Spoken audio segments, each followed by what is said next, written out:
Bonjour, vous êtes sur la télévision de la subconscience et je vais vous parler de théologie. Vous savez que un point qui me paraît important, c'est le choix. Dieu choisit entre plusieurs peuples.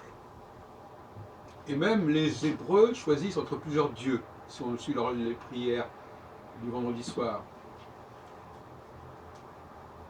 Ben Elilim, entre plusieurs dieux. Ce qui signifie que les peuples eux-mêmes sont déjà là, avant que Dieu ne les choisisse. Et donc, en quelque sorte, il y a un Dieu qui a créé les peuples, et un Dieu qui choisit parmi les peuples, si on peut dire.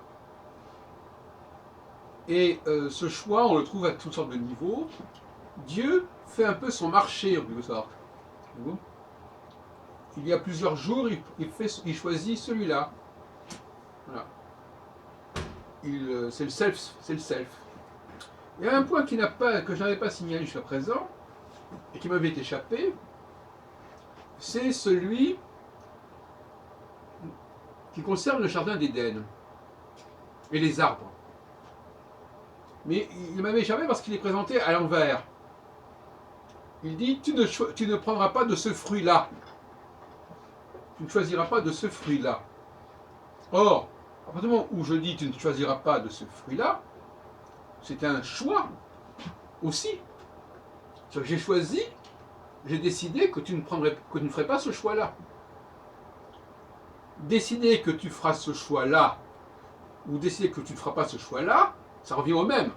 Dans les deux cas, on isole un facteur et on dit ce facteur-là ne sera pas traité comme les autres facteurs. C'est ça qui m'avait échappé. Donc par conséquent, l'élection de cet arbre, du bien et du mal, si je le comprends bien, eh bien l'élection de cet arbre, on le trouve dans cet ouvrage-là d'Éric Fassin et Véronique Margron, Homme-femme, quelle différence. Eh bien, l'élection de cet arbre, dans le chapitre 16-17, enfin les versets 16-17, il lui parla pour lui adresser le fameux commandement, tu peux manger de tous les arbres du jardin, mais de l'arbre de la connaissance du bien et du mal, tu ne mangeras pas. C'est un choix, c'est un anti-choix. Et donc par conséquent, le péché, la faute, ici, c'est de ne pas comprendre qu'il y a un choix qui s'est opéré, et qu'il faut respecter ce choix. Et que si on dit, tu feras ceci à celui-là seulement, ou que tu ne feras pas cela à celui-ci, c'est le même principe. Si par exemple Dieu a choisi Israël parmi les peuples, eh bien, celui qui ne considère pas Israël comme un cas à part, il commet la même faute qui a été commise au jardin d'Éden. C'est-à-dire qu'il n'accepte pas d'isoler ce que Dieu a isolé. Parce que isoler, c'est choisir. Et donc, ne pas accepter de se limiter, c'est-à-dire de ne pas accepter de faire des choix, ou d'accepter de reconnaître les choix que Dieu a faits, c'est un crime, quelque part. Et donc, ici, ça avait échappé, mais en réalité, c'est la même chose. Ce Dieu a choisi cet arbre comme devant échapper à l'emprise, en quelque sorte, d'Adam. Et le serpent dit, mais pourquoi faudrait-il que ce choix soit respecté? Pourquoi cet arbre-là ne serait pas accessible et pourquoi les autres le seraient?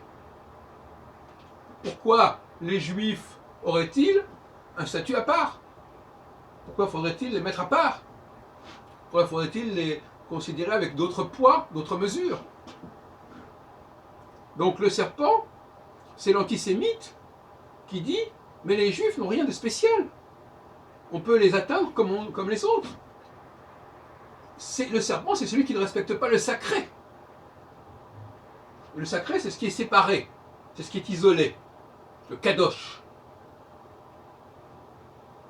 Il dit mais il n'y a pas de raison. Il n'y a pas de raison. Que ce soit spécial, que ce soit différent pour celui-là, il n'y a pas de raison qu'il y ait des privilèges. Il n'y a pas de raison qu'il échappe à la loi générale. Qu'il fasse comme tout le monde. Et c'est à ce moment-là que la faute est commise. La faute est commise quand je ne respecte pas l'élection, quand je ne respecte pas le choix qui a été fait. Le choix qui a été fait d'épargner ou de privilégier.